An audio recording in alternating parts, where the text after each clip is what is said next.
नमस्कार। चलिए आज बात करते हैं बिहार की। एक ऐसी जमीन की कहानी जो हजारों साल पुरानी है। एक ऐसी जगह जो कभी सभ्यताओं, साम्राज्यों और नए नए विचारों का गढ़ हुआ करती थी और आज 21वीं सदी के भारत के साथ मिलकर अपना एक नया भविष्य बना रही है। तो सवाल ये है कि जब किसी प्राचीन साम्राज्य की धरती पर 21वीं सदी का इतना बड़ा बदलाव आता है तो आखिर होता क्या है। ये कहानी इतिहास और भविष्य के इसी दिलचस्प संगम की है। इस पूरी कहानी को समझने के लिए हम इसे 4 हिस्सों में देखेंगे।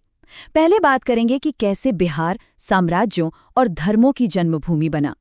फिर देखेंगे कि मध्यकाल में ये एक ताकतवर सूबा कैसे बना, आज़ादी की लड़ाई में इसकी क्या भूमिका रही और आखिर में आज के आधुनिक बिहार के निर्माण की कहानी को समझेंगे। तो चलिए शुरू करते हैं पहले पड़ाव से, साम्राज्यों और धर्मों की जन्मभूमि।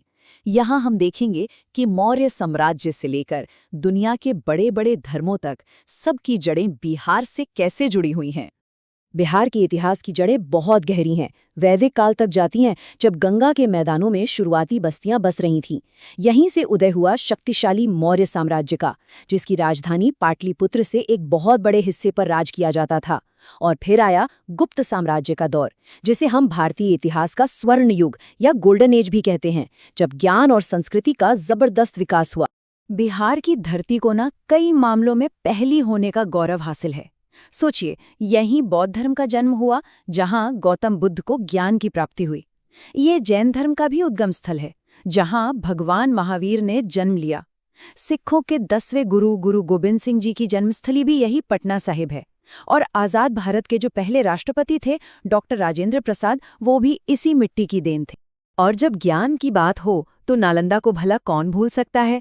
गुप्त काल में बना नालंदा विश्वविद्यालय दुनिया के पहले बड़े विश्वविद्यालयों में से एक था।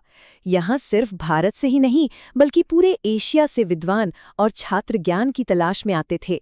इसने बिहार को सचमुच में ज्ञान का एक ग्लोबल सेंटर बना दिया था। अब कहानी में थोड़ा आगे बढ़ते हैं मध्य युग की तरफ। ये वो दौर था जब बिहार ने एक मजबूत राजनीतिक पहचान बनाई, खास तौर पर मुगल सूबे के रूप में। तो ये सूबा आखिर था क्या? देखिए, इसे समझने का सबसे आसान तरीका है मुगल साम्राज्य का एक प्रांत। 1580 में सम्राट अकबर ने अपने पूरे साम्राज्य को बेहतर तरीके से चलाने के लिए 12 सूबों में बांटा और बिहार को अपनी सीमाओं और अपने गवर्नर के साथ एक अलग पहचान दी।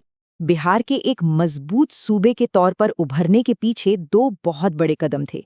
पहला कदम उठाया शेर शाह सूरी ने 1541 में, जब उन्होंने बिहार के अलग अलग हिस्सों को जोड़ा और पटना को अपनी राजधानी बनाया। और फिर 1580 में अकबर ने इसके रणनीतिक महत्व को पहचानते हुए इसे एक स्वतंत्र सूबा घोषित कर दी। जरा सोचिए, उस जमाने की मशहूर किताब आईने अकबरी में बिहार सूबे के बारे में क्या लिखा है। इसकी लंबाई गढ़ी से रोहतास तक 120 कोस है और चौड़ाई तिरहुत से लेकर उत्तरी पहाड़ों तक 110 कोस। इसके पूरब में बंगाल है और पश्चिम में इलाहाबाद और अवध। ये बताता है कि उस वक्त भी बिहार एक कितना बड़ा और अच्छी तरह से परिभाषित इलाका था। चलिए, अब वक्त में और आगे चलते हैं और पहुंचते हैं भारत के स्वतंत्रता संग्राम के दौर में। ये वो समय था जब बिहार आज़ादी की लड़ाई का एक बहुत ही अहम मैदान बना। बिहार की मिट्टी में बगावत की एक अलग ही धमक रही है। 1857 के गदर में वीर कुंवर सिंह ने अपने गुरिल्ला युद्ध की रणनीति से अंग्रेजी सेना के पसीने छुड़ा दिए थे। और फिर ठीक 60 साल बाद 1917 में महात्मा गांधी ने नील किसानों के हक के लिए अपना पहला सत्याग्रह, चंपारण सत्याग्रह, यहीं से शुरू किया था। और अब हम आते हैं कहानी के सबसे ताज़ा, सबसे मौजूदा दौर पर, 21वीं सदी का बिहार। ये कहानी है एक बड़े बदलाव की, एक काया पलट की, जिसकी नींव में है इंफ्रास्ट्रक्चर। इस पूरे बदलाव की स्केल को समझने के लिए बस एक आंकड़ा ही काफी है, 9.23 लाख करोड़ रुपए। जी हाँ, 2014 से 2024 के बीच केंद्र सरकार से बिहार को इतनी बड़ी वित्तीय मदद मिली। ये कोई छोटी मोटी रकम नहीं है और यही वो ईंधन है जो इस बदलाव की गाड़ी को रफ्तार दे रहा है। खास तौर पर अगर हम रेलवे में निवेश को देखें तो ये बदलाव साफ नजर आता है। 2009 से 14 के बीच औसत सालाना निवेश था करीब 1132 करोड़ रुपए और अब 2025-26 के लिए ये आंकड़ा बढ़कर हो गया है 10,000 करोड़ रुपए से भी ज्यादा। मतलब लगभग 9 गुना की जबरदस्त छलांग, जो दिखाती है कि अब प्राथमिकताएं क्या हैं। और हाँ, ये सिर्फ नंबर नहीं है। ये पैसा जमीन पर बड़े बड़े प्रोजेक्ट्स की शक्ल ले रहा है, जैसे कि ओंटा सिमरिया ब्रिज या फिर पटना आरा सासाराम कॉरिडोर और बक्सर का थर्मल पावर प्लांट। ये सब उसी बड़े निवेश का नतीजा है।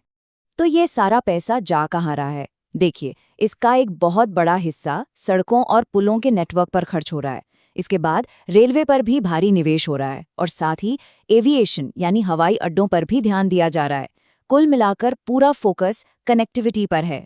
क्योंकि आखिर में इन सब सड़कों, पुलों, ट्रेनों का मकसद क्या है? मकसद सिर्फ एक है, लोगों को मौकों से, बाजारों से और जरूरी सेवाओं से जोड़ना। विकास का असली चेहरा यही है।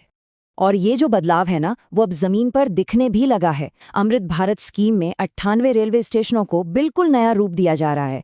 दरभंगा एयरपोर्ट अब बड़े शहरों से जुड़ गया है। पीएम आवास योजना के तहत करीब 60 लाख घर बनाए जा चुके हैं।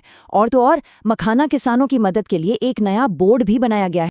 तो एक तरफ है साम्राज्यों की इतनी शानदार विरासत और दूसरी तरफ है आधुनिक इंफ्रास्ट्रक्चर की यह मजबूत नींव। इन दोनों को साथ लेकर बिहार अपनी कहानी का अगला पन्ना कैसे लिखेगा? ये एक ऐसा सवाल है जिसका जवाब हम सबको आने वाले वक्त में देखने को मिलेगा।